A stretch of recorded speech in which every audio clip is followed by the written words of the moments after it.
हमारे इखलास को कबूल करे। इसलिए उसके बाद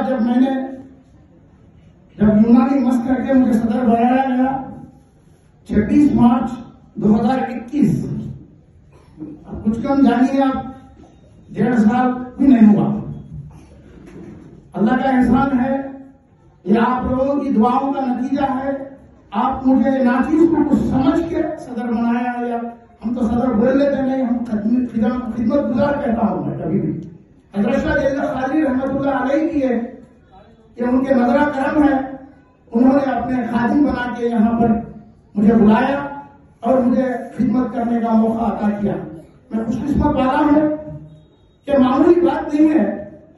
आज जो है ना हमारी जमीयतुल अंसार पूरी जो है ना इंडिया के अंदर तशरीफ फरमा है। हमारी जमीयत इतनी बड़ी है, हमारी बिरादरी इतनी बड़ी है, माशाअल्लाह इसको अंसार बिरादरी कहते हैं। खुशकिस्मत वाले हैं, अंसार बोलने से हमको नाज है, अल्लाह का एहसान है। अगर कोई मैयत हुई तो हमारी बिरादरी कोई रिश्ता नहीं देखते, हजारों आदमी वहां पर पहुंच जाते। इतनी मोहब्बत की बिरादरी है, अल्लाह का एहसान है। मैं शुक्रगुजार हूं इस हमारी मिल्लत का, कि हमारी बिरादरी का, कि हम जो